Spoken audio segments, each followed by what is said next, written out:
Dia ada mesin bensin, ada motor listrik depan, dan juga ada motor listrik di belakang. Kemudian mesin bensin pun bertugas untuk mengisi daya baterai. Karena mobil ini tidak dilengkapi dengan drive shaft atau kopel ya, jadi rata.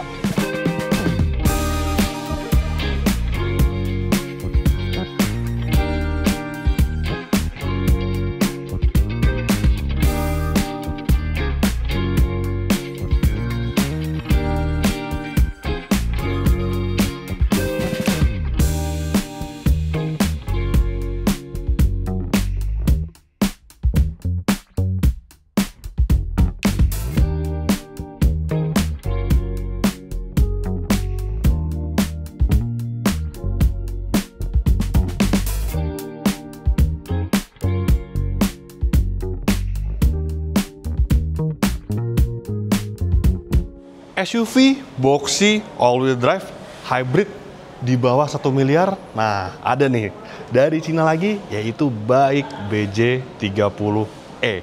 Mobil ini merupakan SUV boxy, bisa light off-road, dan juga dia berpenggerak hybrid, dan hybridnya pure hybrid ya, bukan mild hybrid ataupun PHEV. Lantas seperti apa mobilnya? Ya, sebenarnya kami sudah bertemu mobil ini dulu, tepatnya tahun lalu. Waktu itu kami berangkat ke Beijing, ke headquarters asalnya BAIC, dan kami sudah bertemu langsung dengan BJ30 ini. Jadi secara segmentasi sesuai dengan angkanya ya, BJ30 itu nanti akan disegmentasikan di bawah BJ40, BJ60, dan juga BJ80. BJ80 itu yang mirip G-Class. Dan akhirnya setelah 1 tahun penantian, mobil ini hadir juga di Indonesia, dan untuk pertama kalinya BJ30 hadir dalam format setir kanan yang dikhususkan untuk pasar Indonesia. Oke. Model ini merupakan model ketiga BAIC di Indonesia setelah ada X55 yang merupakan compact SUV, dan juga ada BJ40 yang merupakan real off-road SUV. Mobil ini dia lebih disegmenkan city slicker off-road SUV, jadi dia bisa off-road, tapi tidak seberat BJ40 kemampuannya. Jadi dia bisa light off-road. Kemudian yang menarik dari mobil ini adalah dia berpenggerak all-wheel drive. All-wheel drive-nya juga bukan yang all-wheel drive biasa ya, karena ini cukup menarik karena dia ada mesin bensin, ada motor listrik depan, dan juga ada motor listrik di belakang, tapi tidak dihubungkan dengan sebuah drive shaft atau kopel. Jadi motor listrik belakang dan depan itu bergerak secara independen. Jadi benar-benar kalau roda belakang itu benar-benar yang menggerakkan motor listriknya saja, sedangkan bagian depan itu merupakan perpaduan antara mesin bensin dan juga motor listrik. Nanti kita akan jelaskan saat membahas mesinnya. Yang pertama kita akan bahas terlebih dahulu yaitu soal desainnya. Oke, desainnya mobil ini cukup catchy, cukup ikonik, tapi memang ya mungkin perlu diakui juga memang setiap model BAIC BJ30, BJ40, BJ60, BJ80 ya, memang itu seakan-akan terinspirasi dari banyak model global ya. BJ40 kalau Anda tahu ya, memang dia mirip dengan Jeep Wrangler. Kemudian BJ60 itu perpaduan antara Toyota Land Cruiser dan juga Prado. Dan di BJ80 itu benar-benar dia terinspirasi dari Mercedes-Benz G-Class. Nah, BJ30 ini merupakan BJ30 generasi kedua. Jika sebelumnya di generasi pertama dia mirip dengan Jeep Cherokee. Kalau di BJ30 generasi kedua, ini memang dia antara perpaduan dua model ya, antara Ford Bronco, kemudian ketika melihat bagian sampingnya itu seperti sebuah Land Rover Defender. Tapi nggak masalah sih, karena mobil Cina itu tampaknya menjadi isu yang biasa, tapi itu tergantung lagi preferensi Anda bagaimana. Karena semakin kesini itu menjadi hal yang cukup lumrah ya, mobil mirip ini, mobil mirip itu, bahkan tidak cuma BAIC. Banyak model-model mobil Cina itu memang desainnya tidak original. Tapi nggak apa-apa, kita lihat dulu bagian depannya ya. Nih, bagian depannya lampunya digabungkan dengan grill seperti ini, grill yang ada LED-nya, transparan ya grillnya seperti ini. Ada LED di bagian dalam, kemudian lampunya seperti ini, ada LED juga untuk daytime running light-nya. Memang untuk bagian grillnya ya, itu mirip dengan Ford dan juga mirip dengan Jeep. Ada kamera 360 dan juga untuk bumper, dia berwarna hitam seperti ini, yang mencirikan sebuah SUV maskulin. Kemudian bagian bawahnya ada juga aksen abu-abu seperti ini. Jadi menambahkan warna-warni di mobil ini di bagian eksteriornya ya. Kemudian dia juga dilengkapi dengan fitur radar ADAS. Jadi di bagian sini kelihatan ada tulisan radar. Bagian sini, bagian depan juga ada. Karena dia dilengkapi dengan ADAS yang cukup komplit. Sekarang kita lihat bagian mesinnya. Dan kita lihat penggeraknya. Jadi ada mesin bensin 1500 cc, 4 silinder turbo. Dia bertugas untuk mengisi daya baterai dan juga penggerak untuk roda depannya. Kemudian ada juga motor listrik di bagian depan dan juga ada motor listrik di bagian belakang. Nah, tenaga ini cukup menarik karena untuk motor listrik depan dia bertenaga 135 horsepower serta torsi 315 Nm, sedangkan motor listrik belakang itu memiliki tenaga 73 horsepower serta torsi 135 Nm. Tidak ada spesifik berapa tenaga mesinnya, tapi secara total keseluruhan ini juga saya sebenarnya sudah dengar waktu di Beijing waktu itu ya. Tenaga itu besar banget. Total mencapai 403 horsepower serta torsi 685 Nm. Ya, secara paper besar, tapi sebenarnya kami juga sudah mencoba waktu itu di Beijing. Memang rasanya memang tidak sebesar itu, tapi nggak tahu kenapa di paper dia secara total, secara keseluruhan tenaganya besar banget kelihatannya. Kemudian, nah mesin ini dia berpadu dengan transmisi otomatis DHT 2 percepatan. Jadi hanya 2 speed. Jadi dia rasanya itu akan mirip dengan CVT. Oke, sekarang kita lihat bagian sampingnya. Kemudian seperti ini bagian sampingnya, memang dia didominasi oleh aksen-aksen yang mengotak, garis-garis tegas, garis bodinya bisa terlihat nih dari depan bagian belakang satu tarikan lurus. Jadi memang ini SUV yang maskulin. Kemudian dimensi panjangnya dia mencapai 4,7 meter, yang arti ya sebenarnya kalau dengar bisikan harganya sih nantinya mobil ini akan bersaing dengan yang real rivalnya adalah Chery J6. Tapi itu juga sebenarnya kan beda genre ya, satu EV, satu hybrid. Nah itu kembali kepada Anda pilihan mau yang EV atau yang hybrid seperti ini. Karena secara dimensi, secara bentuk itu mirip-mirip gitu ya, karakternya sama. Kemudian juga ada beberapa aksen yang membuat mobil ini menarik. Yang pertama ada roof rail-nya. Roof rail itu tegas, jadi mencirikan sebuah SUV sejati. Dan juga ini nih, side step ya, footstep-nya itu seakan-akan dia tersembunyi gitu, hidden ketika pintu tertutup. Tapi ketika dibuka, nah ini berfungsi sekali. Misalkan Anda off-road ya, jadi gampang untuk naik ke mobilnya. Kemudian ketika ditutup, nah tuh seperti tersembunyi gitu ya. Dan juga dia dilengkapi dengan corner light di bagian sini nih, side corner yang LED seperti ini. Velg dia untuk bagian depan dan bagian belakang sama, dilengkapi dengan diameter 18 yang dibalut dengan ban 235/50 ring 18. Dan yang menarik adalah kaca belakangnya nih kecil, mirip-mirip Defender ya jadinya. Dan juga ada embos AWD. Nah, saya tadi sudah jelaskan juga ya sebelumnya. Jadi benar-benar untuk sistem AWD itu menarik karena untuk bagian belakang dia benar-benar motor listriknya saja yang bekerja. Jadi tidak ada kopel, tidak ada pengaruh dari mesin bensinnya. Jadi benar-benar motor listrik dan mesin dan juga motor listrik untuk roda bagian depannya. Kemudian bagian belakang seperti ini. Memang kalau boleh jujur jika dibandingkan dengan bagian sampingnya, kemudian bagian depannya, bagian belakangnya ini memang terkesan plain ya, terkesan ya biasa aja gitu ya. Kemudian ada emblem besar ini baik BJ30E. E ini merupakan versi hybrid dan lampu sudah LED seperti ini, desainnya keren juga. Bumper dia juga standar dengan bumper depannya, jadi warna hitam seperti ini. Kaca dilengkapi dengan defogger dan kemudian untuk membuka bagasi ada tombol di bagian sini nih. Seperti menyaru ya dengan aksen di sini. Sudah elektrik. Dia 5-seater untuk layoutnya, tapi konon katanya nanti jika ada varian selanjutnya yang tidak hybrid, nah nanti mungkin kemungkinan dia akan dilengkapi dengan jok baris ketiga alias nantinya akan 5+2. Kenapa begitu? Karena untuk versi hybrid ini tidak memungkinkan untuk membawa kursi di jok baris ketiga karena baterai benar-benar terekspos. Tuh, baterai hybridnya segede gini nih, di bagian bawah bagasinya. Dan sepertinya dia ya tidak ada ban serep, jadi nanti mungkin untuk konsumen akan tersedia tire repair kit ya. Tapi untuk bagasi sendiri untuk sebuah SUV sih cukup besar ya untuk di kelasnya. Kemudian ada dua buah tombol penyalakan bagian sini dan ada tombol penyematan di bagian bawah lagi di belakang baterainya. Kemudian ada partisi juga. Ini partisi menarik karena dia hardcase seperti ini. Ya udah, kita lihat bagian baris keduanya.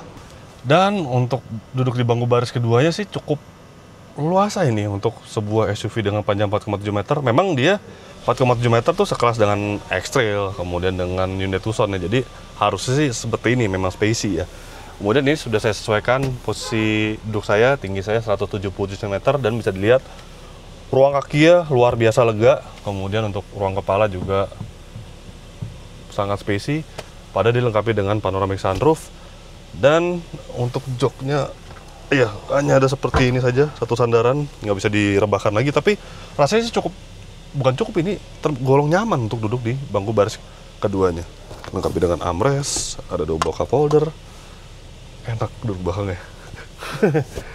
Dan juga ada fitur apa lagi di sini, ada kisi-kisi AC, tapi dia tidak individual ya untuk pengaturannya. Jadi mengikuti pengaturan bagian depan. Kemudian dan USB ini sudah Type C. Ada penyimpanan bagian sini. Dan yang menarik adalah yaitu karena mobil ini tidak dilengkapi dengan drive shaft atau kopel ya. Jadi lantai bisa rata seperti ini nih. Jadi menambah kesan lega di mobil ini. Enak-enak. Joknya kulitnya juga bahannya cukup baik ini, cukup premium. Perforated di bagian sininya. Kemudian door trim ya memang pasti keras sih. Di sini materai empuk tapi sini masih keras. Ya setengah-setengah, ada materai empuk juga di bagian sini. Kemudian ya belum ada kere, nggak apa-apa lah. Ya udah, kita lihat bagian depannya. Dan sekarang saya sudah berada di balik lingkar kemudi dari BJ30 ini. Jadi kesan pertama itu benar-benar ya ini menjadikan sebuah SUV maskulin ya. Jadi benar-benar di sana tuh nggak ada yang bulat gitu, serba kotak, serba tegas semuanya ya. Bagian sini nih, di bagian dashboardnya tuh. Kemudian sebagai SUV yang bisa off-road, mobil ini dilengkapi dengan handle di bagian sini ya. Tapi memang bukan handle banget sih seperti misalkan di Jimny, kemudian di Jeep Wrangler ya. Tapi kebanyakan mobil yang bisa off-road itu dilengkapi dengan handle di bagian dashboard. Jadi ketika Anda melakukan off-road, penumpang kiri itu bisa pegangan gini ya. Tapi memang di mobil ini dibuat halus gitu. Jadi ada handle, nah dia langsung menyatu dengan bagian kisi-kisi AC di bagian tengah. Jadi kesannya tuh nggak yang terlalu raw gitu ya. Tapi ini keren sih, detail yang cukup keren. Dan yang lebih keren lagi, dia ada emboss pegunungan di bagian sini dan ada tulisan BJ30 yang seakan-akan menggambarkan bahwa mobil ini adalah mobil yang siap adventure. Dan untuk material, ini soft touch untuk bagian dashboardnya. Ada pasir keras sedikit di bagian door trim dan ada material empuk lagi di bagian door trim. Jadi sama seperti bagian belakang ya. Persis gitu untuk bagian door trimnya, materialnya. Kemudian tuh benar-benar kotak semuanya ya. Kacanya pun seperti ini, tajam. SUV box ini rata-rata kayak gini nih. Dan instrumen clusternya dia dilengkapi dengan full digital, layarnya 10,25 inci. Dan untuk head unit atau sistem entertainmentnya juga besar nih, layarnya 14,6 inci ya. Tapi memang perlu diakui untuk baik ya, memang dia entah kenapa sistem entertainmentnya tidak selancar milik mobil Cina lain gitu, seperti di BYD, kemudian di Ion, di Chery pun dia rasanya lebih lancar. Di mobil itu entah di X55 ya, kemudian di BJ40 lebih sederhana lagi. Di X55 tuh juga semuanya udah bagus, kecuali sistem entertainmentnya agak tertinggal jika dibandingkan dengan mobil Tiongkok lainnya. Terjadi juga di BJ30 ini. Tapi nggak apa-apa, dia masih bisa mengatur banyak sekali pengaturan seperti ini, energy recovery level, jadi bisa mengatur untuk regenerative brakingnya seberapa kuat. Auto hold ada di bagian sini, hill descent control juga di bagian sini, dan sistem ADAS juga bisa diatur di sini. Semuanya tuh ada banyak di mobil ini. Driving, terus juga kita lihat fiturnya ada apa lagi di mobil ini. Ada easy connection dan juga ada Apple CarPlay, tapi tampaknya belum ada Android Auto di mobil ini. Kemudian juga ada around view monitor ketika Anda menggunakan mobil ini. Nah, nggak cepat memang responnya, jadi tekan tuh kayak ada 1-2 detik delaynya. Tapi kabar baiknya ini kameranya cukup jernih gitu untuk mobil ini. Ya rata-rata mobil Tiongkok seperti ini sih, jadi definisi bagus. Tuh. Dan juga untuk mode berkendara dia juga ada 7 totalnya ya. Tinggal diputer aja di bagian sini nih. Ada Sand, Snow, Comfort, Eco, Sport, Wedding. Wedding tuh untuk ketika Anda harus melalui genangan air ya. Dan Muddy Road. Kemudian dia juga masih dilengkapi dengan wireless charging. Engine startup ada di bagian sini. Tuas transmisi cukup menarik, kecil, bahannya seperti aluminium gini ya, keren. Dan juga RT parking brake di bagian sini. Ini knob tadi untuk bukan untuk mengatur sistem entertainment, tapi untuk memilih mode berkendara. Dan juga informasi di instrumen cluster, coba kita lihat ada apa aja. Ada ini nih, diagram dari penggeraknya. Sekarang ini mesinnya menyala, jadi kelihatan tuh mesinnya mengisi daya baterai di keadaan berhenti seperti ini ya. Kemudian ada juga RPM, temperatur mesin, kemudian juga ada MID seperti biasa, konsumsi bahan bakar dan lain-lain, tire pressure monitoring system, dan juga ada warning fault atau fault ya, dan juga ada media. Dan ini ada tuas juga di sini nih. Ini untuk adaptive cruise control-nya. Jadi bukan di bagian sini. Ini tuas cruise control mirip dengan BJ40. Tapi untuk mobil ini dia dilengkapi dengan adaptive cruise control. Jadi bisa diatur nih untuk berapa jauhnya nih. Bisa diatur antara mobil depan dan mobil ini ya. Posisi berkendara so far oke. Dia bisa diatur secara teleskopik dan juga tilt yang cukup leluasa. Bangku bisa diatur secara elektrik juga. Overall sih oke ini, cukup ergonomis untuk mobil ini. Ya, kemudian kita akan mendapatkan kesempatan untuk mengendarai mobil ini, tapi memang bukan jangka panjang sih. Jadi hanya di sekitaran kompleks Alam Sutra di mana dealer bike ini berada. Ya, kita akan mengetahui impresi berkendara pertamanya, seperti rasa suspensinya, kemudian bagaimana mekanisme hybridnya, dan juga bagaimana performa dari mobilnya. Let's go.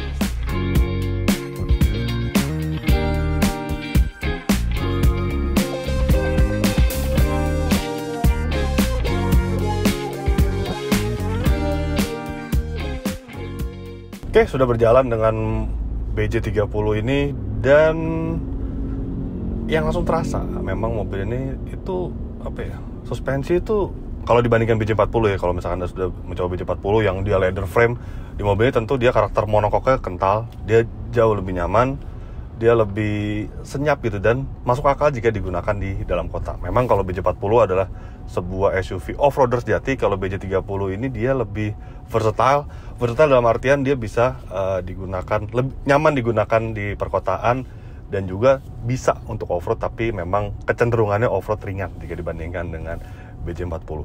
Kemudian suspensi, nah suspensi ini, well ini enak, bener-bener dia empuknya dapat. Kemudian sebagai SUV monokok ya, dia juga cukup minim untuk gejala body rollnya, dan handlingnya pun juga terprediksi. Ya itulah karakter sebuah SUV monokok mestinya seperti ini. Dan peredamannya juga terasa juga cukup baik. Bahkan menurut kami ini tergolong baik sih untuk sebuah SUV asal Tiongkok ya. Kita putar balik dulu.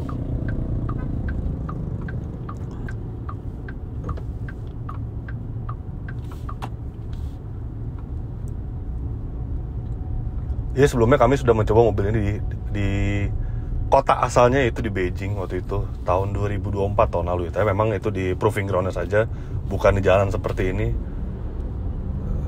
Tuh, suspensi sih bener-bener nggak ada isu ya, enak banget. Tuh, membuainya dapat, tapi handlingnya juga tidak terkorbankan sama sekali. Kemudian masalah peredaman kabin, well memang mobil ini dia dilengkapi dengan kaca double glass ya. Tapi memang untuk sebuah mobil dengan kaca double glass mungkin ya so-so sih untuk peredaman kabinnya. Tapi untuk road noise tidak terlalu kedengaran ke dalam kabin. Tapi memang suara sekitar, insulasinya memang bukan yang terbaik untuk untuk mobil yang memiliki kaca double glass, yang dimana kaca double glass itu memang sejatinya untuk meredam suara kayak masuk ke dalam kabin. Tapi so far sih nggak yang gimana-gimana banget. Untung dia masih senyap. Oke, untuk hybrid ini cukup menarik karena banyak sekali hybrid di Indonesia. Seperti misalkan mild hybrid, kemudian ada yang e-power, kemudian yang hybrid beneran, dan juga ada yang plug-in hybrid. Nah, di mobil ini adalah hybrid electric vehicle. Tapi ini hybridnya juga rasanya dia lebih dewasa gitu jika dibandingkan dengan, ini sebenarnya lawan sepadannya itu ada di GWM Tank 300 ya. Tapi di GWM Tank 300 tuh entah kenapa hybridnya, dia menyatakan bahwa hybrid itu full hybrid gitu ya. Tapi rasanya tuh cenderung hybrid itu jadi hybrid ASIS saja. Nah, di mobil ini enggak. Jadi benar-benar hybrid itu tuh rasanya seperti di Honda HR-V, kemudian di Innova Zenix, ya hybrid Jepang pada umumnya lah. Jadi harusnya ya, sayangnya pada saat ini kita nggak bisa ngetes mobil ini dalam jangka waktu panjang. Jadi nggak ketahuan berapa konsumsi bahan bakar, tapi harusnya kalau kinerjanya seperti ini irit bahan bakar, jadi nggak seperti Asasis biasa ya. Kemudian mekanisme sudah saya jelaskan pada saat first impression seperti apa. Jadi motor listrik itu menggerakkan roda depan dan juga bagian belakang di 0 sampai 30 km per jam. Itu kalau Anda menekan gas 30% gitu ya, itu masih motor listrik saja yang bekerja. Kemudian ketika di mode eco seperti ini, dia hanya motor depan saja bekerja, belakang enggak. Tapi kadang-kadang belakang iya sih. Kalau di akselerasi dia juga bekerja yang bagian belakangnya. Kemudian mesin bensin pun bertugas untuk mengisi daya baterai. Dan mesin bensin di atas 70 km per jam dia akan berfungsi sebagai penggerak menggantikan motor listrik, dan juga dia bisa mengisi daya baterainya. Jadi ini rasanya hybrid yang terasa dewasa jika dibandingkan dengan rival-rival asal Tiongkoknya. Kemudian di mobil ini juga ada banyak sekali mode berkendara, ada 7 totalnya, ada Sport, Eco, Comfort, Snow, Sand, dan juga Muddy Road. Ada Wedding juga, jadi ada total ada 7 ya. Nah, kita akan mencoba di mode Sport. Sayang kita nggak bisa di mode Offroad ya. Maksudnya kita nggak di medan Offroad, kita di mode Sport. Nah, kalau di mode Sport tuh dia terasa respons gasnya tuh lebih instan gitu ya. Kemudian kita gaspol aja. Nah, bener-bener tuh motor listrik yang mendominasi gitu ya. Tuh, torsi instan banget memang mobil ini rasanya.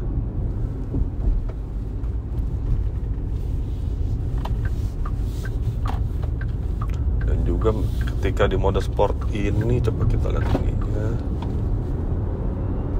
Ya, benar-benar dia all wheel drive. Jadi depan dan belakang itu bekerja untuk motor listrik dan juga mesin bensin. Jadi dia menghasilkan tenaga yang begitu instan, torsi yang begitu buas.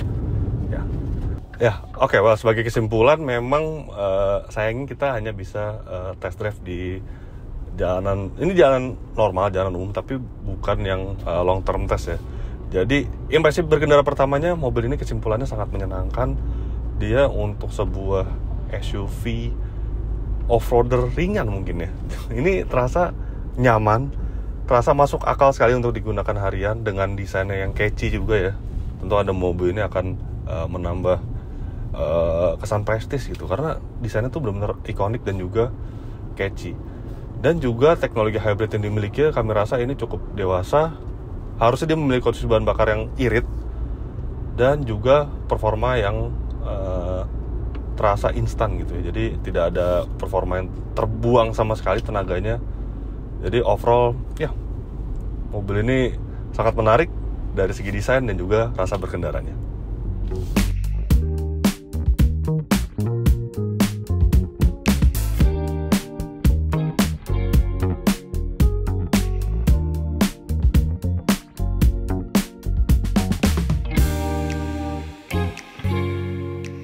Jadi begitulah hasil video first impression dan juga first drive dari baik BJ30E ini.